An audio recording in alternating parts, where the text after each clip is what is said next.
हमारा कोई विधायक नहीं है, प्रदेश के मुखिया के नाते अब जब तक नया चुनाव होकर के विधायक नहीं चुना जाएगा तब तक मुझे अपना विधायक समझ लें। मैं यहाँ विधायक के नाते काम करूंगा। उसके हिसाब से हर विभाग ने यहाँ पर अपने अपने काम शुरू किए और बड़ी मात्रा में विकास के काम शुरू हो गए हैं, पूरे हुए हैं, जो चल रहे हैं। 6 साल तक कहाँ थे मनोज? 6 साल कहाँ रहे? 6 साल के बाद बड़ौदा के विधायक कैसे बने भाई? 6 साल तक तो बड़ौदा हरियाणा ही में होगा ना, यहाँ से बाहर तो नहीं था। क्या औचित्य? अब चुनाव आ गया तो मैं आपका विधायक हूँ।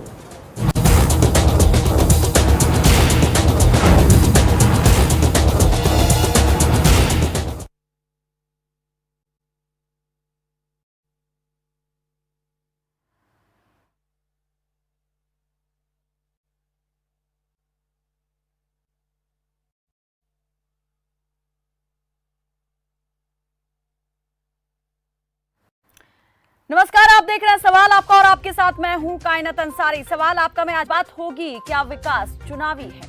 मौसम चुनावी है तो हर और चुनावी शोर सुनाई देना लाजमी है। मुद्दा आज भले ही बड़ौदा उपचुनाव को लेकर हो रहे सियासी दावों का हो, लेकिन बात ये आम है कि जब जब चुनाव आता है तब तब राजनीतिक दलों को विकास की याद आ जाती है। चुनाव के वक्त विकास की जितनी याद राजनेताओं को आती है उतनी चुनावी मौसम गुजरने के बाद नहीं आती है। आखिर ऐसा क्यों होता है? विकास का नाम चुनावी मौसम में ही क्यों सुनाई देता है? चुनाव गुजरने के बाद विजयी उम्मीदवार इस शब्द से परहेज क्यों करने लगते हैं? सत्ता सिंहासन मिलने के बाद क्या विकास के मुद्दे को ठंडे बस्ते में डालकर तमाम दूसरे मुद्दों को क्यों उठाया जाना शुरू हो जाता है? क्या चुनाव के बाद जनप्रतिनिधि अपने वायदों को भूल जाते हैं? और अगर जनता से किए वायदे पूरे करते हैं तो प्रतिद्वंदी उम्मीदवार विकास के मुद्दे पर उन्हें क्यों ललकारते हैं? तो आज सवाल आपका में बात बड़ौदा उपचुनाव से पहले बड़ौदा में किए गए विकास के दावों की, जिन्हें लेकर कांग्रेस और बीजेपी दोनों ही अपनी अपनी पीठ थपथपा रहे हैं। लेकिन अपने अपने दावों में कौन क्या बोल रहा है, किस तरीके से विकास के मुद्दे को लेकर एक दूसरे पर निशाना साध रहा है, सीएम वर्सेस पूर्व सीएम क्यों हो रहा है विकास के मुद्दे पर, पहले वो सुन लेते हैं, उसके बाद करते हैं इस मुद्दे पर चर्चा। कुछ बात का जवाब देना चाहूंगा क्योंकि उन्होंने कहा तो चुनाव सिर पर आ गया इसलिए आप करा रहे हैं। बहुत स्वाभाविक है कि जब उनके विधायक ने इतने समय तक आज तक यहाँ की चिंता नहीं की, तो उसके बाद जब मैंने घोषित किया कि मैं तब तक यहाँ का विधायक हूँ जब तक नया नहीं चुना जाता, तो ये काम कराना हमारा फर्ज है। हमने कराया है और निश्चित रूप से जनता को ये हम बताएंगे भी, ये मैसेज भी देंगे कि यहाँ का विधायक कैसा होना चाहिए, आपको काम कराने वाला चाहिए और यहाँ कुल मिलाकर के अगर 6 साल का मैं आपको बताऊं तो यहाँ लगभग 550 करोड़ रुपया अब आज तक के पूरे हुए हैं। पूरा विकास हुआ, पूरा हरियाणा का विकास हुआ था जी। बड़ौदा के साथ ही है, खानपुर विश्वविद्यालय बना, महिला मेडिकल कॉलेज बना, मतलब ये आपका वहाँ रेलवे कोच फैक्ट्री आनी थी जो इनकी से वहाँ चली गई, मतलब कितना लाभ होना था। रेलवे कोच फैक्ट्री कहाँ गई, अब उठ के और किसी स्टेट में चली गई। तो ये सारा लाभ था, लोगों को रोजगार मिलना था।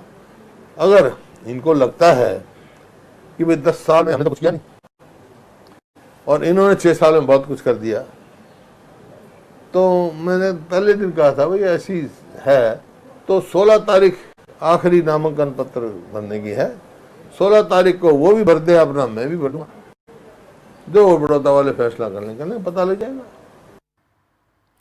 तो मौजूदा सीएम कह रहे हैं कि बड़ौदा की जनता खुद तय कर ले कि उसे किस तरह का विधायक चाहिए, जो यहाँ पर कार्यशील हो उस तरह का विधायक चाहिए या जो निष्क्रिय रहे उस तरह का विधायक चाहिए। तो वहीं पूर्व सीएम भूपेंद्र हुड्डा ये दावा कर रहे हैं कि 10 साल के कांग्रेस के कार्यकाल में जितना विकास इस प्रदेश का हुआ है और अलग अलग हलकों का हुआ है, उतना विकास पिछले 6 साल में नहीं हुआ है। तो दावे अपनी अपनी जगह यहाँ पर हैं, लेकिन जमीनी हकीकत क्या है, आज इसी पर हम बात करेंगे कि क्या जमीन पर भी विकास हुआ है या सिर्फ प्रयास हुआ है। कुछ सवाल यहाँ पर खबरफाश ने भी अपने मंच से उठाए हैं, पहले डाल लेते हैं उन पर नजर, उसके बाद करते हैं चर्चा। विकास के मुद्दे पर फिर रही सियासी बिसात, चुनाव के समय ही क्यों याद आता है विकास, जीत के बाद अपने क्षेत्र की सुध लेने कितनी बार पहुंचते हैं जनप्रतिनिधि, चुनाव के बाद विकास की कितनी ली जाती है सुध, जनप्रतिनिधि क्या जनता से निभाते हैं अपना वादा, चुनाव के वक्त किए जाने वाले वादों की क्या है हकीकत। तो आज विकास के मुद्दे पर जो चुनावी शोर हो रहा है, बात होगी उसको लेकर कि क्या ये शोर जो है वो सिर्फ चुनावी होता है या वाकई में कुछ इसको लेकर काम भी किया जाता है। आप भी हमारे साथ कार्यक्रम में जुड़ सकते हैं, नंबर आपके टीवी स्क्रीन पर हम लगातार दिखाते रहेंगे, एक बार फिर से आपको दिखा देते हैं, नोट कर लीजिए ये नंबर, कार्यक्रम के दौरान नंबर आपके टीवी स्क्रीन पर लगातार फ्लैश होते रहेंगे और इस दौरान इस विषय से जुड़ी कोई भी समस्या, कोई भी बात, सुझाव, राय आपके जहन में हो तो आप हमसे साझा कर सकते हैं, इन नंबर पर कॉल करके, जिम्मेदार देंगे आपके सवालों का जवाब।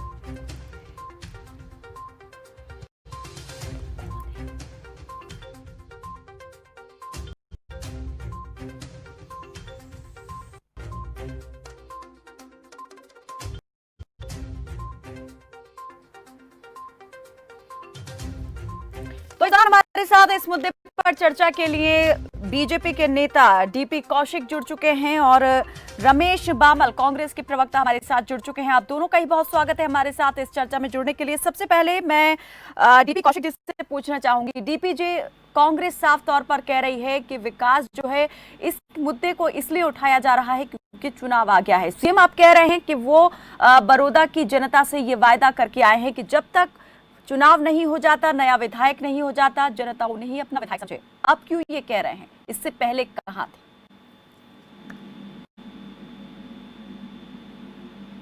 डीपी जी, डीपी कौशिक जी, मेरी आवाज मिल पा रही है आपको?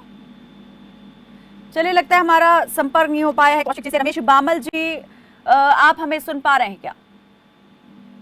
हाँ जी। रमेश बामल जी, जी हाँ।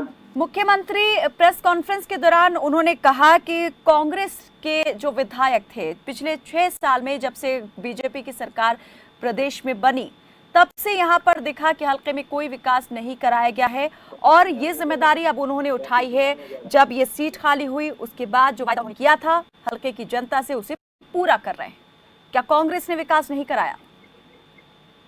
देखो कायनात जी, कांग्रेस की शुरू से हिस्ट्री रही है, जब भी कांग्रेस ने कोई वायदा किया है विकास किए, और 10 साल में जो हरियाणा में विकास हुए हैं हमारे मुख्यमंत्री भूपेंद्र सिंह हुड्डा जी के नेतृत्व में, तो वो रिमार्केबल है।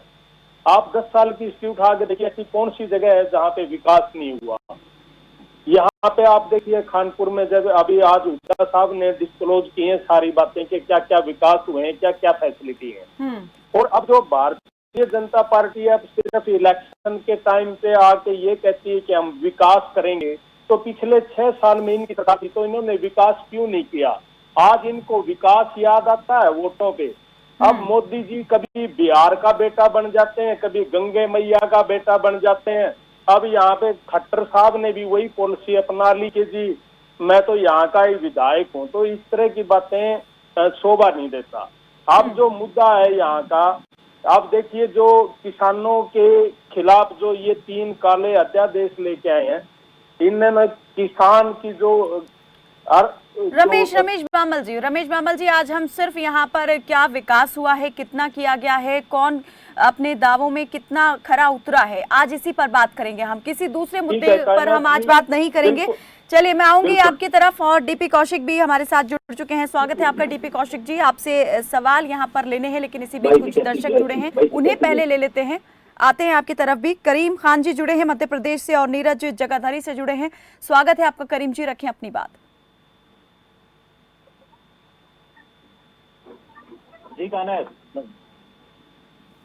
जी करीम जी, डीपी जी आऊंगी आपकी तरफ। कुछ दर्शक जुड़े हैं, उनको ले लेते हैं, उनके सवाल हैं कुछ, उनके बाद आपसे जवाब लेंगे।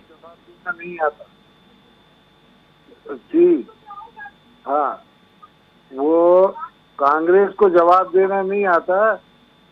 सन 1947 में दिए युग से हम चालू हुए थे और कंप्यूटर युग में इनको लाके हमने खड़ा किया है। और सवाल यह है कि हर दौर में विकास हुआ है, ऐसी बात नहीं है। कांग्रेस काल में भी विकास हुआ है, बीजेपी काल में भी विकास हुआ है, लेकिन जितना विकास हुआ है उससे 4 गुना ज्यादा इन नेताओं का विकास हुआ है। अगर ये विदेश जाते हैं, विदेश का सफर करते हैं, तो विदेशों में विकास कैसा होता है इनको देख के आना चाहिए, सीख के आना चाहिए, करना चाहिए। इनका विकास स्वयं का ज्यादा होता है, देश का विकास कम होता है। इस पे ये चतुरता से जवाब न दे, इस बात का जवाब सच्चाई से दे। चलिए, बहुत बहुत शुक्रिया। हालात कैसे हैं ये आप देख सकते हो। बहुत शुक्रिया करीम जी हमारे साथ कार्यक्रम में जुड़ने के लिए। नीरज जुड़े हैं जगाधरी से, स्वागत है आपका नीरज, रखें अपनी बात। सबसे पहले मैडम जी मैं आपको और दोनों कांग्रेस और भाजपा सर को नमस्कार करता हूँ। जी नमस्ते।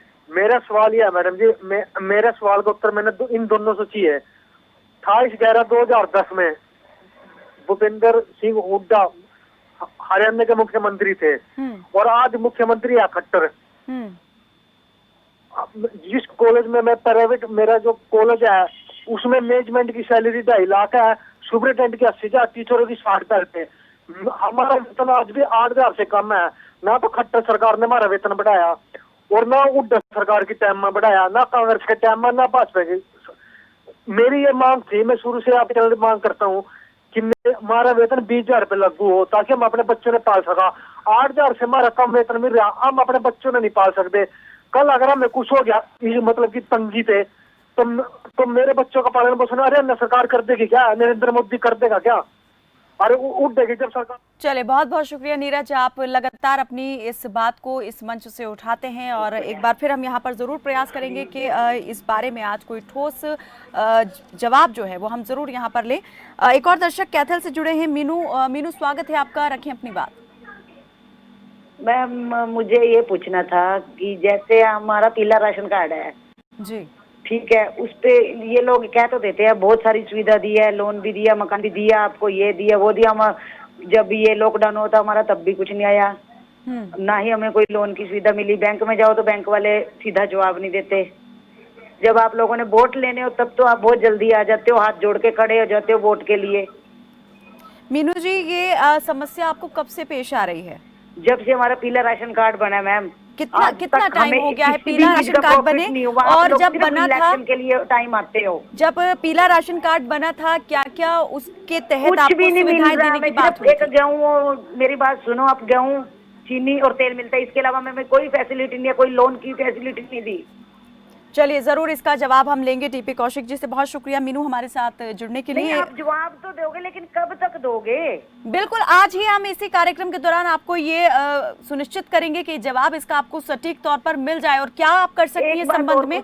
जी एक मिनट मैम, एक मिनट जी हेलो जी, हम सुन पा रहे हैं, कहिए। ये पीछे ना ये मनोज सर ने ये एक स्कीम चलाई थी कि आप ये रोजगार के लिए, ठीक है, हमने फार्म भरा। जब 1,80,000 का लोन हमने फार्म भरा तो हमारे को 50,000 का दिया भी नहीं और 10 तो फॉर्मेलिटी कर दी। ये कागज लाओ, वो कागज लाओ, बैंक मैनेजर हैं, कभी ये कागज मांगते कभी वो कागज मांगते। किस लिए मांगते? सिर्फ हम लोगों के लिए, बाकियों से तो ये नहीं पूछा जाता। ठीक है, किस योजना के तहत ये फॉर्म भरा था आपने? मैंने ये रोजगार के लिए भरा था क्योंकि मेरे हस्बैंड काम नहीं कर सकते, हम किराए के मकान में रहते हैं, बच्चे मेरे बड़े हैं, पढ़ने वाले। स्वरोजगार योजना के तहत आपने ये लोन अप्लाई किया था। चलिए ठीक है, बहुत बहुत शुक्रिया मीनू जी हमारे साथ जुड़ने के लिए। और जो समस्याएं आपने बताई हम जरूर कोशिश करेंगे कि उनका जवाब और उनका समाधान कैसे हो सकता है, दोनों ही आपको यहाँ पर मिल जाएं। आज बाबूलाल जुड़े हैं हरियाणा से, स्वागत है आपका बाबूलाल जी, रखें अपनी बात और बताएं कहाँ से बात कर रहे हैं। ऐसा है मैडम जी, ये विकास की बात करते हैं। डिप्टी सीएम ने सारी रजिस्ट्रियां रोक रखी हैं, हमने छाती रखी हुई है बच्चों की, जमीन बेच रखी है, रजिस्ट्री नहीं हो रही। तो कम से कम ये काम तो ये करें, इनसे यही नहीं हो रहा तो आके ये वोट मांगते हैं बहुत बुरा क्या समस्या आ रही है बाबूलाल जी, क्या समस्या आ रही है ये बताएं, कहाँ से बात कर रहे हैं? समस्या ये है जी, जो रजिस्ट्रियाँ होती है ना जी जमीन की जी अर्बन एरिया की, वो सारी बंद कर रखी है दुष्यंत चौटाला जी ने, डिप्टी सीएम ने। और लोगों ने शादी रखी हुई है, जमीन बेच दी है, उनकी रजिस्ट्रियाँ नहीं हो रही, उनको पैसा नहीं मिल रहा। बहुत बुरा हाल हो रहा है जी इनसे जमीन के। नहीं, आपको कोई अधिकारी कुछ वजह तो बता रहे होंगे कि वो आखिर? कह रहे हैं जी पोर्टल काम नहीं कर रहा, चंडीगढ़ से पोर्टल काम नहीं कर रहा, उसको चलाएंगे जल्दी। और कहाँ से बात कर रहे हैं आप? हम हरियाणा से, सिरसा से कर रहे हैं जी, सिरसा डबल से। हाँ जी। चलिए, बहुत बहुत शुक्रिया बाबूलाल जी हमारे ठीक है साथ जी। कार्यक्रम में ये जुड़ने हमारी के बात लिए। पहुंचाओ जी अभी। डीपी कौशिक जी, कई सवाल यहाँ ठीक पर है। सरकार के जो अलग अलग पॉलिसीज जुड़ी थी, शुरू की गई थी, उनसे जुड़े हुए हैं और कई यहाँ पर सरकार के दावों से जुड़े हुए हैं। कुछ ने यहाँ पर राशन कार्ड को लेकर समस्या बताई, आपने खुद सुना दर्शकों ने क्या कुछ कहा है। मैं चाहूंगी सबका एक एक करके आप जवाब दें। और एक दर्शक और जुड़े हैं, पहले हम उनको भी ले लेते हैं। एक दर्शक राधेश्याम जुड़े हमारे साथ कैथल से। स्वागत है आपका राधेश्याम जी, रखें अपनी बात। हेलो जी राधेश्याम जी। नमस्कार जी। जी नमस्ते।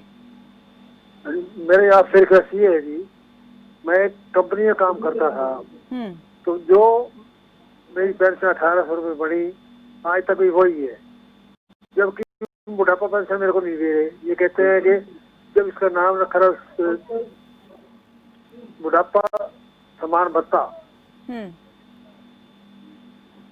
तो ये क्लियर नहीं हो रहा जी, ये क्यों नहीं दे? ये पेंशन आपकी कब इतनी 1800 रुपए हुई थी और कितना वक्त हो गया है कि इसमें कोई बढ़ोतरी नहीं हुई? मेरी पेंशन 2011 में बनी थी, वो तब भी यही थी और आज भी यही। ठीक है, चलिए, बहुत बहुत शुक्रिया बाबूलाल जी हमारे साथ जुड़ने के लिए।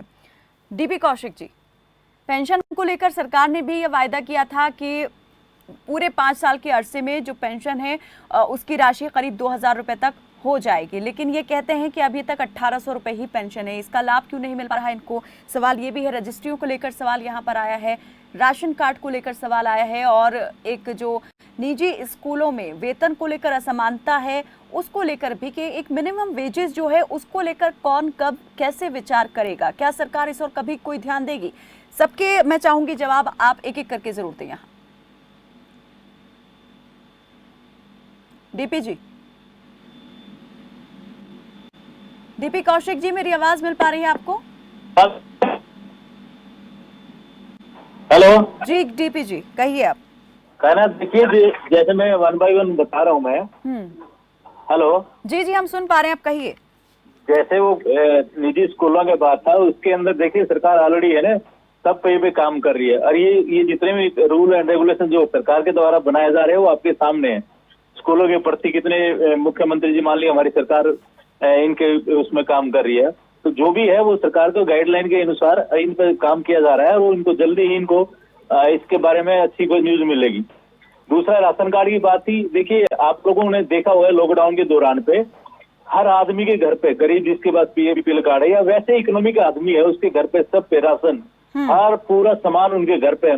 मैंने खुद देखा है, हम लोग खुद बांटे, हम लोग जा जाके, आपको भी पता होगा इन चीजों में, देखा होगा डेली न्यूज के अंदर आते थे। तो ये जो दर्शक हमारे साथ जुड़ी थी डीपी जी, मीनू जो कैथल से जुड़ी थी, उन्होंने कहा कि जो पीले राशन कार्ड के तहत और दूसरी सुविधाएं देने का वायदा किया गया था सरकार की ओर से, वो क्यों नहीं मिल पा रही है?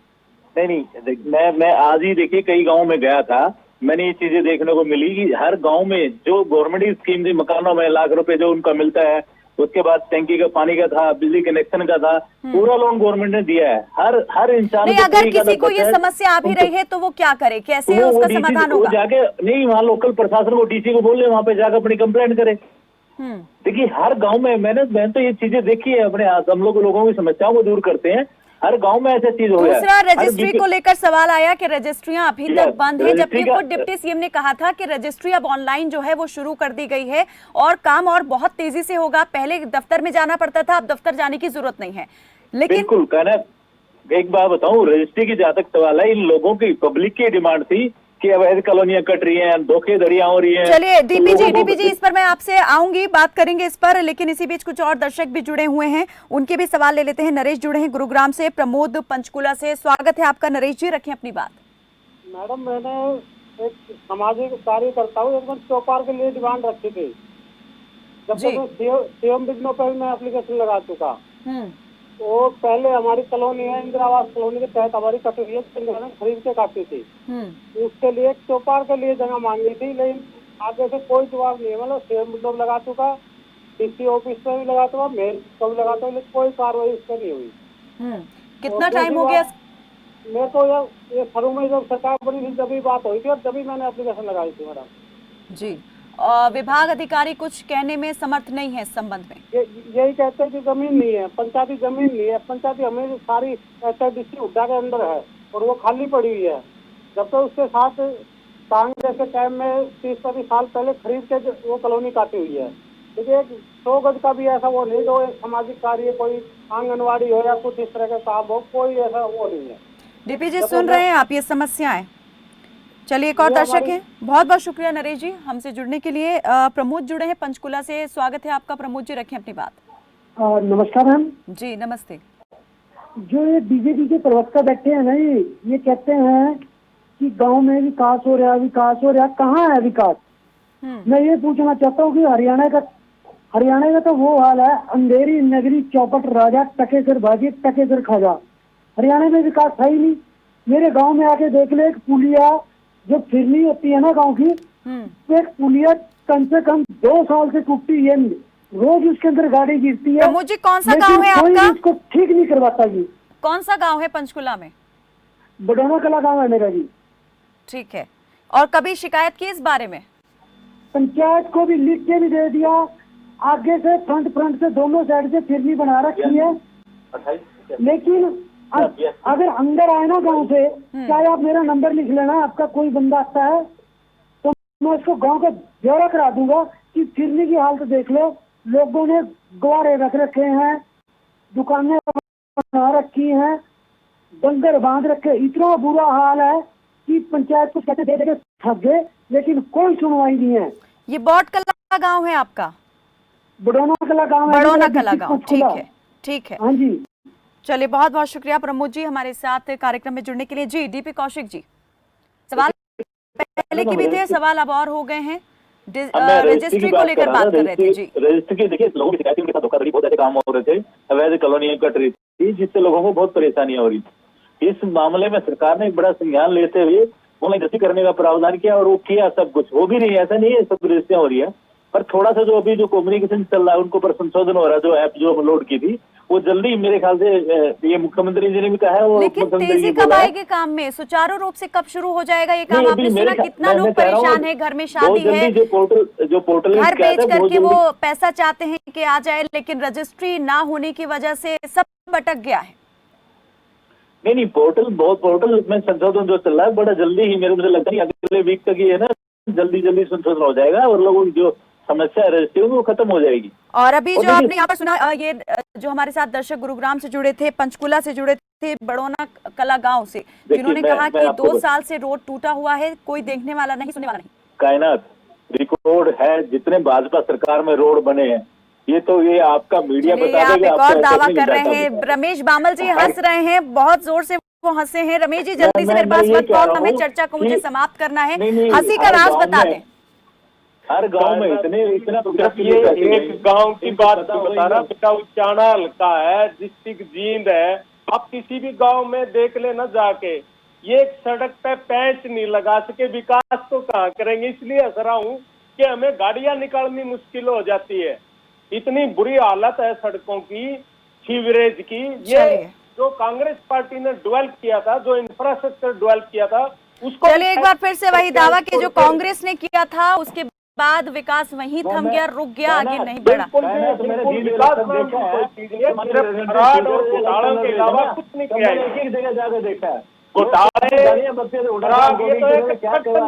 चलिए वही बात घूम फिर के आरोप प्रत्यारोप पर ही आ गई है। बहुत बहुत शुक्रिया आप दोनों मेहमानों का हमारे साथ कार्यक्रम में जुड़ने के लिए। तो यहाँ पर हर एक राजनीतिक दल का अपना दावा है विकास को लेकर के। कांग्रेस अपने 10 साल के कार्यकाल में कहती है कि जो विकास काम उसने करवाए, उस तरह के विकास काम जो है अब नहीं हो रहे हैं। हालांकि बीजेपी ये कह रही है कि 6 साल में जो विकास रुका हुआ था, जो पूर्ववर्ती सरकार के विकास कार्य रुक गए थे, उन्हें पूरा करते हुए आगे लगातार विकास का पहिया दौड़ रहा है। तो बड़ौदा उपचुनाव को लेकर के बिसात बिछी हुई है, मुद्दा गरमाया हुआ है और दावा विकास को लेकर दोनों ही पार्टियां ठोक रही हैं। दूसरे राजनीतिक दल भी विकास को लेकर सवाल उठा रहे हैं। देखने वाली बात यही रहेगी कि इस बार जनता जो है इस मुद्दे को लेकर कितना और किसे वोट देती है। फिलहाल के लिए मेरे साथ बस इतना ही। आप देखते रहें खबर फास्ट। नमस्कार।